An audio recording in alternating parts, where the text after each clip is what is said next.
What's up guys, NepentheZ here and welcome back to another episode of the pack-only Road to Glory. It's time for a new team, maybe two new teams. We're still using the BPL team here and we are still using the La Liga team there, which we'll see for game number 2. But I picked up a lot of players really. I've got the grounds for a Bundesliga team, maybe a League One team, and maybe a Calcio A team. So, you know, we could be doing that. But anyway, before we get into the video, guys, if you could drop a thumbs up, I really appreciate the support you continue to give on the pack-only series. And the first comment we've got is actually from Michael Bauer. Says, not going to lie, I don't know why you'd open with that. I wasn't assuming that you was lying in the first place. I thought you was telling the truth the whole time. But now that you said you're not going to lie, I think this is a lie. But we'll read it anyway. This is probably my favourite series you've ever done. That's pretty crazy because Ruiner Randomer, I think, is like up there. I think Ruiner Randomer was probably the favourite series I've ever done. I actually want to talk about that a little bit as well right now. He says, you seem to be enjoying playing more on this account and don't seem to put much pressure on yourself, which is nice to watch. And you get excited for players, which would mean practically nothing to you on your Road to Glory account. Keep up the good work, brother. And thank you. And to all the 100 that thumbed that up and the sentiments that came with that, thank you very much. I appreciate that. It's interesting because it reminds me of back when I started Draft to Glory, why Draft to Glory was so entertaining for me, because early on last year in FIFA 16, the Draft to Glory series was so much fun for me because of the fact that I was using players that I had never used before. Like I figured out last year that Enquiries was just one of my favourite players in the game for the whole year because I was forced to use him in draft once and he turned out to be awesome. This year, the way the draft sets up and the fact that there are so many very, very meta OP players, draft to Glory for me got quite stale quite quickly because it's like, Smalling, gonna pick him. Messi, Ronaldo, gonna pick them. You know, like, Kante popped up, gonna pick him. A legend, we're gonna pick. And it was kind of like, even though it was a draft series, I was kind of just picking the same players and teams the whole time. And it was pretty boring. Fast forward to this series, and once again, like you say, you know, I'm not forced to use specific players that I would normally use, but I'm also using specific players that I would never normally use. Like, you know, even Pedro, and we've had some problems with Pedro, but even Pedro, it's been fun to use him. He was a player that would never see the light of day in most people's teams throughout the whole year of FIFA, and yet here I am enjoying him. The same with like this guy that I just scored on and shushed for some reason. Sometimes I'm just an idiot. I'm using Jorgensen, Karaba, and Thauvin Inform. 3 players that I would literally never ever use in the game if it weren't for this series. And I enjoy playing with all these other players. So yeah, I don't necessarily think this is my best ever series. If I was a bit better at the game, maybe it'd be my best ever series. If I could get, if I played 20 games and got 18 wins every week, that would be fantastic. But the fact that it takes me usually 28 to 30 games to get to the 18 win mark, a little bit frustrating. You know, eventually we'll get the players right. But it's interesting because Ruiner Randomer, for those of you that don't know, was a series that I coined back in FIFA 11, where I'd literally just play a live game. Just one game live, talk about life. Talk about the game, talk about what was happening in the comment section, talk about the community, talk about other games, literally just talk about anything and everything. And I'll do it whilst playing live, so you also got the live reactions and the emotions that came with playing FIFA, which many of you know is difficult because FIFA makes people rage a lot, me included, more so than most, I would say. So with that being said, I thought Ruiner Randomer was a good series, and back then the first few episodes of Ruiner Randomer didn't get love at all. For the simple fact that the term money whore was being thrown around. And it's interesting because back then, I wasn't partnered as a YouTuber. I didn't have a network or anything. I just uploaded gameplay. I didn't get paid for it. I didn't make any AdSense. I literally didn't make anything. So whether I uploaded one 1-minute video or 100 1-hour videos every day, I earned absolutely nothing. Yet back then, if you even uploaded one a day, you were considered a money whore. Oh my god, you money whore, money whore. People used to think that you got paid for likes, which you don't. Likes obviously help with search engine optimization, and just generally, like, when you like my video, it's good for me to know that you like the content you're watching, that you enjoy it. So that's why YouTubers typically ask for likes, because it's like, hey, like this to let me know that you like this, because otherwise I don't know if you like it or not. But yeah, going back, like, So I started uploading Ruin Randomer, which were 20-minute long videos, and I would do them probably 3 times a week. And again, back then, 1 video a week was a lot of content.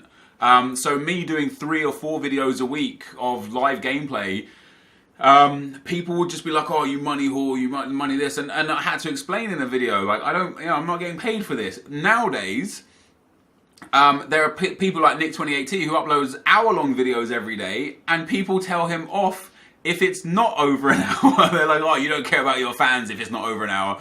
It's hilarious how the pendulum swings in the YouTube community. And it goes back to the last episode of this series, which was quite a long episode, and a lot of it was me doing squad builder challenges and opening my rewards and stuff. And some people got pissed off with me that I did a long video. And they said, if you wanted to watch squad builder challenges, we'd watch the SBC videos you do.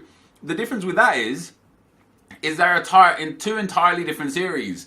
I can't just not show you things on this series, and the SBCs I think are better live.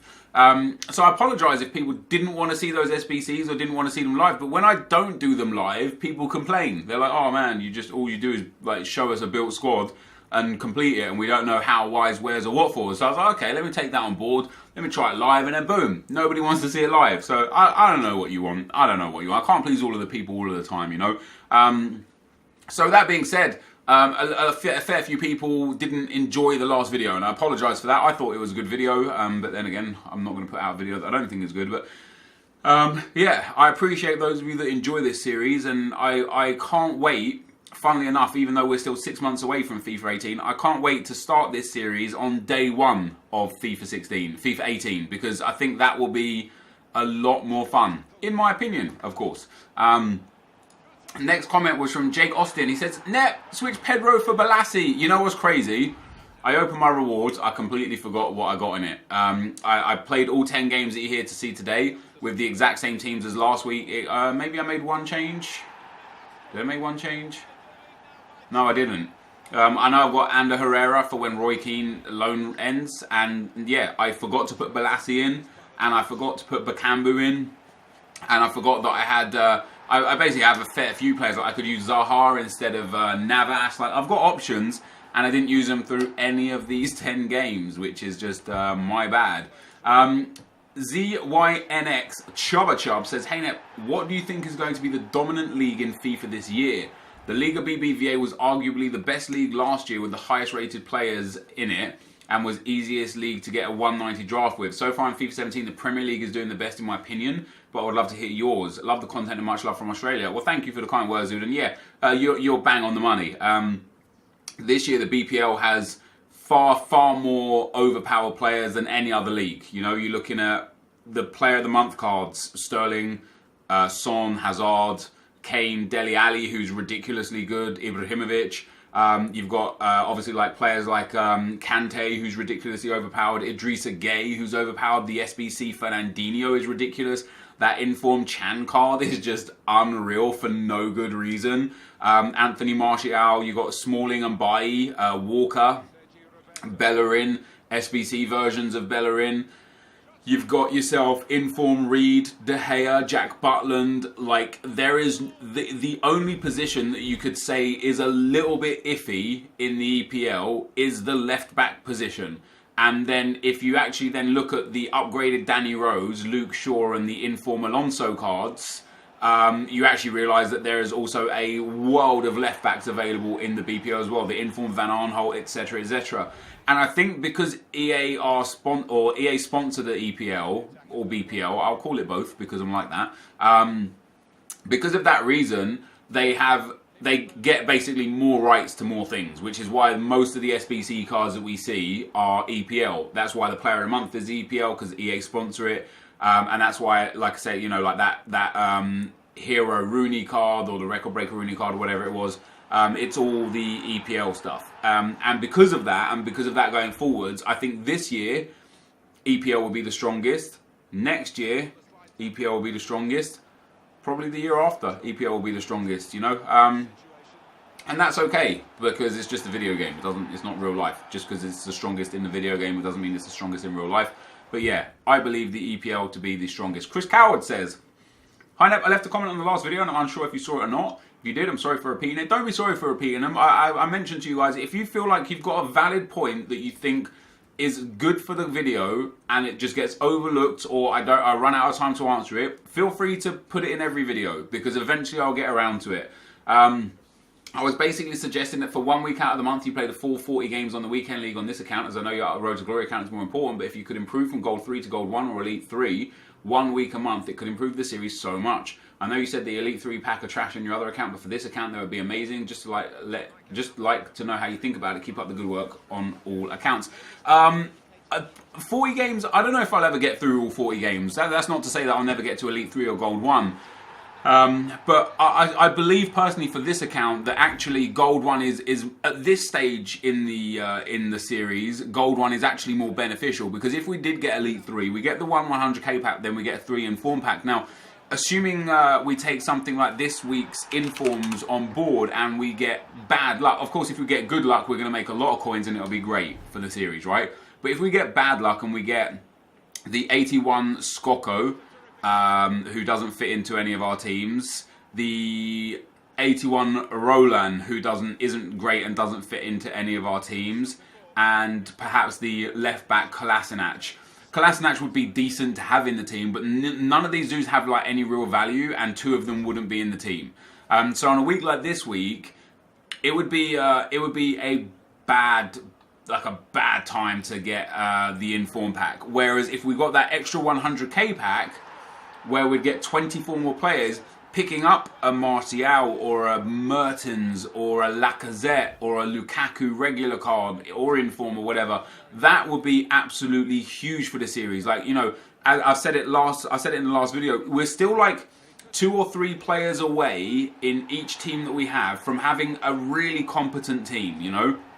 In this EPL team, the team itself is great through the midfield. We need a better striker. Welbeck's pretty good, but he's not ideal. You know, 3-star isn't the best. You know, and his stamina levels are not the best. So, you know, there's problems there. But in general, we're only a few players away. So for the next 2 weeks or 3 weeks or so, I think 100k packs would be better. And for team of the season, the 100k packs would definitely be better, unless EA changed the ultimate team of the week pack and the premium team of the week pack to an ultimate team of the season pack and a premium team of the season pack. If they don't change it, then the Gold 1 is priority 1, because it'll be much better for the series. But I appreciate the, you know, I take on board what you're saying. And last but not least, Florian Losset says, hey Nepo, maybe you should try a Bundesliga team, because with Hummels, Sommer, Dembele, Koeman, Bender, Brzezinski, etc. it would look pretty insane. Greetings for Germany. And that's the title of this video, time for a new team. Yeah, I agree. Maybe it's time for a new team. You know, we played these teams a lot. I've had a lot of fun with these, but I realistically can't do worse with another team, because even that Bundesliga team, like you say, will also be quite good. So it might be fun to try Dembele. I think we've got that Mbolo card that we can put a striker. You know, we've got Koeman for left forward. We've got a solid midfield. Maybe it's time to look at a couple of new teams. The next 10 games probably won't be new teams. The next 10 games will probably be the same 2 teams, just because I don't really have time to do a video on new teams and then more videos on gameplay. But we'll see. We'll see how it goes. But as you're seeing on the screen right now, guys, I ended up coming up against a few dudes. I just wanted to show the teams and some of the goals I was conceding. I've conceded way more cutbacks than ever before this week. I don't know where it's come from. You can see I lost these games narrowly. I've actually had a worse weekend this weekend than in a long time. We was 4-0 after the first 4 games, and we finished 5-5 after our first 10 games. So not the best.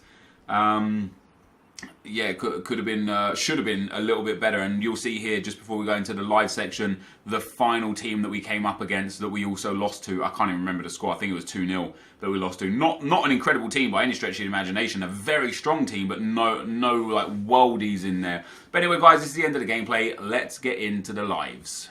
So, guys, after 10 games, we've only got 5 wins this weekend league, which is especially embarrassing because we were 4-0. So I've gone 1-5 in my last 6 games. I think I actually lost the last 3 games consecutively. I think I was 5-2, and now I'm 5-5. And like it frustrates me, and I'm not frustrated that I lost the games that I lost because I deserve to lose them. There's no two ways about that. There was one game where I could have potentially come out on top. I missed a few chances, and my opponent countered me, and he scored goals. But you know, I haven't been getting aids. I haven't been conceding late goals or rebounds or stupid goals.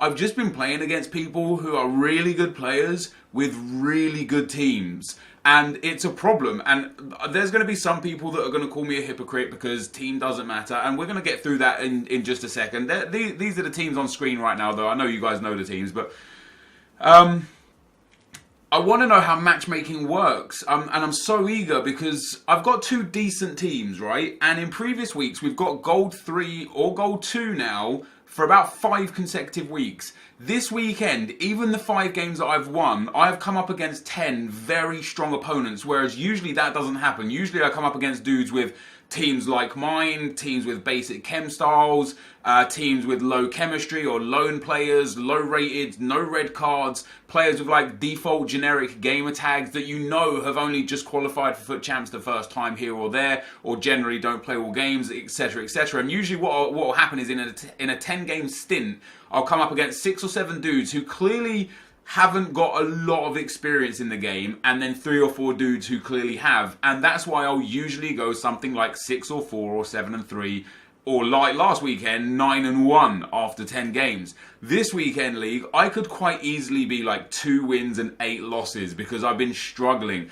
And I want to know if, because of all my past results, I've come up against better opponents. 3 of the players that I've played today on this account have finished top 100 either in the month or in the week at one point or another throughout FUT Champs. That's absurd that I'm coming up against them, because when I talk about team, and as I say, I know a lot of people will be like, I thought you said team doesn't matter. I never ever say team doesn't matter. I just say team is not it's not that important. Like, people try and attribute team to be everything when it's just not. But I'm not saying it's nothing at the same time. You know what I mean? Like, my team, me as this skilled, like, let's say my skill is skill 1, right? And everybody else who's skill 1 has identical skill to me. If I come up against another skill 1 player with a much better team than me, that's when they have an advantage. When you've got 2 people with the same or a very similar skill level, and one of them has a superior team, the person with the superior team has a big advantage because they're going to be able to make those players count a little bit better.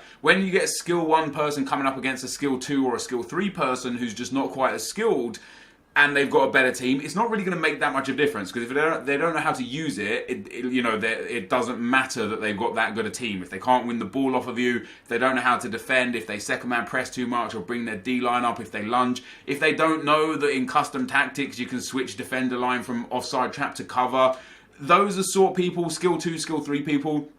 That's when team is like not that important. But in close games, against tough opponents, against opponents of the same skill level as you or of better, obviously, and a little bit worse, team's quite important. Or the team structure is definitely important, the meta of players. And this time around, because I'm coming up against really good opponents, and that's why I say, like, I'm not discrediting these losses. I'm not angry at losing. I'm not mad. I've just been outplayed quite comfortably several times this weekend league so far. And it's simply because I can't compete with these players, you know? I've got not the chem styles that I want on the players, not the players that I want. I've got players like Pedro who's just too slow, players like Jesus Navas who with just 3-star skill moves just doesn't quite cut the mustard, and he has horrendous stamina levels. The midfield is actually pretty decent. Midfield is either or. Like, you know, you'd actually see like top tier players use this kind of midfield. Maybe not Roy Keane. Just because as far as the legends go, Petit and Vieira seem to be the legends that people go for instead of Keane, but it's a strong midfield, and the defence isn't bad. Like, Bellerin and Moreno are decent with pace, but again, stamina levels on the pair of them are pretty interesting. Van Dijk with his high attacking work rate has caused me more problems than I would care to admit. Butland is just Butland. Like, goalkeepers, like, it could be an 82 rated goalkeeper in there. It could be a 1082 rated goalkeeper in there. If somebody hits a low driven or a cutback, they're going to score against you. And interestingly, this weekend league, I've conceded more cutbacks than ever. And I mean ever. Like, people just getting in behind quite easily and just sliding it across. And I don't know if that's me defending differently, because I'm making a conscious effort to try not to second man press as much and to try and switch to defenders a little bit earlier to try and steal the ball. So I don't know if it's because of that I'm conceding more cutbacks, or if with the last update on Monday, because I really haven't played FIFA that much since Monday, so when the patch came out for the new things with foot champs and stuff, if they change something again, because I'm not kidding, guys, more cutbacks than absolutely ever before. I think in this video I'm going to show probably all my wins and some of my losses, just to show you the types of goals that I'm losing and the types of teams that I'm coming up against and the players that I'm facing. I think it'll be quite interesting to see some of the losses this time. So what that means for this account is that going forwards, let me get the player stats up as well whilst we chat here. Going forwards, guys, that means that if I am in like a higher bracket of matchmaking, for whatever reason, maybe it accumulates wins across the month, maybe it's based on the previous week, or maybe it's based on the previous 4 weeks, and I've triggered something that's matching me up against harder opponents, it's going to be a bad thing for this series massively. Because before, if I was in like a lower tier of players, having a weaker team, I was able to mask that quite a lot because I was just better, like had better skill than my opponents. But if I'm coming up against equal or better skilled opponents with better teams by far, I'm in big trouble, to the point where I don't know if I can get to gold 3 this weekend. It might be a case of going to Danny Welbeck's been brilliant, by the way. 16 games, 14 goals, 5 assists. Very nice indeed. Dalvin's been pretty decent as well. But your main man, Jovetic, is still the dude. Absolutely incredible Jovetic has been. We got some reds as well, haven't we? Yeah, look at that. I got 5 reds. 2 with Kante, Van Dijk, Jorgensen, Savic and Varane.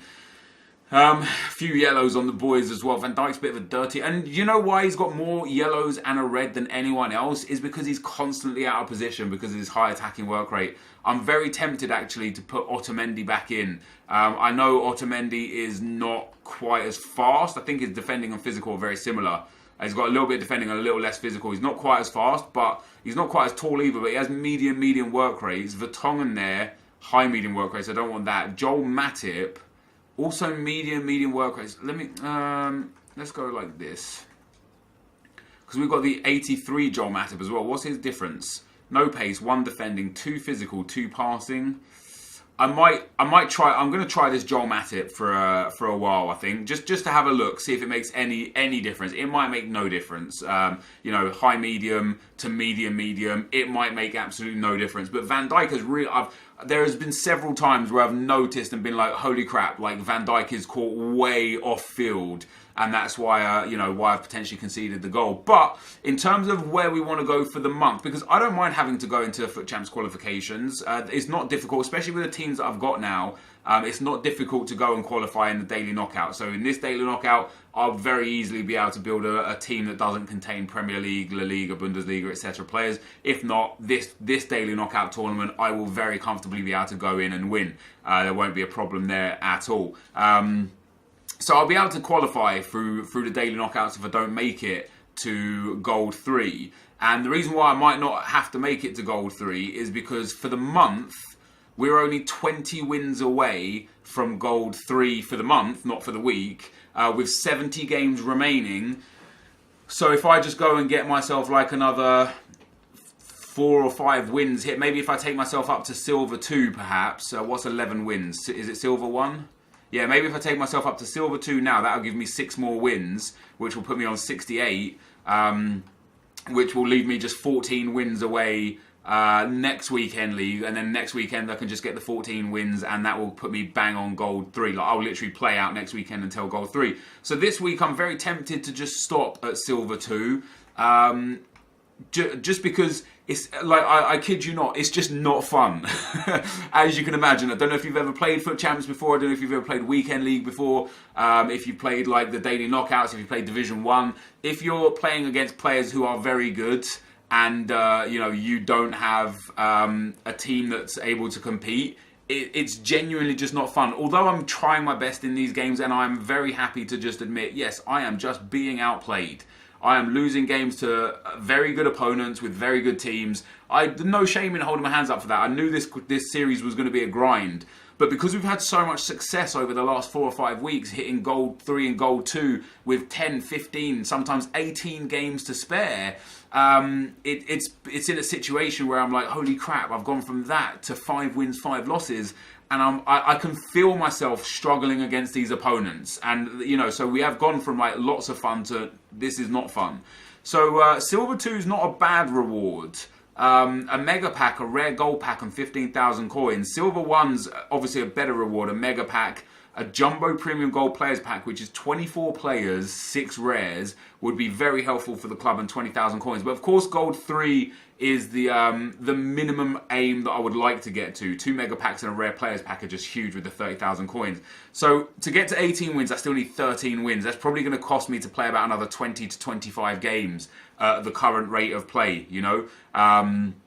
So depending on how my weekend goes, because I've kind of like written this month off on both accounts to the point where I'm not going to stress myself over making sure I get all the games in and as many wins as possible. I just want to get to the targets that I need to get to.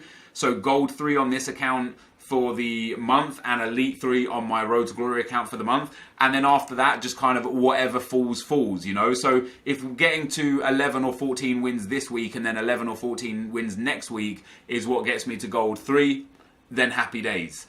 So yeah, this is going to be the end of the video though, guys. I'm sure it's going to be a plenty long video. I'm sure you guys are going to enjoy it. Let's see what's sold on the transfer list as well. I have started opening some bronze packs and stuff again, you know, to try and fill up the trade pile with the fitness cards and such, and then also to try and get myself the players for the new Saudi SBC.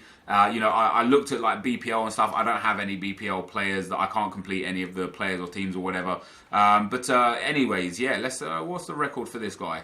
He doesn't really do much when he comes on. It's crazy. Jorgensen's he really hasn't done much. It's a shame. His card looks like his card stats are really good. He just doesn't do anything. I need to get chem styles, man. I need to get like this weekend league coming from the rewards this weekend. Most importantly, I think we need to get ourselves some chem styles, or I could go and sell all my consumables, get that 100,000 coins, open up 25k pack, 20 times 5k packs, not 25k packs, 20 times 5k packs. And see if I can get some lucky players and some lucky consumables, you know, because right now we are struggling for the chem styles. But guys, I'm still enjoying this thoroughly. The grind that I'm feeling today, the experience that I'm feeling here today of winning 5, losing 5, this is what I thought it would be from week 1. You know, I've had so much good fortune on this account since the day that I created it. It was always eventually going to hit a peak and then drop. And I feel like today is the day that it's unfortunately dropped. But I will progress on. I will try my best and see what we can do throughout the rest of the game. This guys, is going to be the end of the video. Thank you for watching. Hopefully you enjoyed it. And I'll see you next time. I'm out. Peace.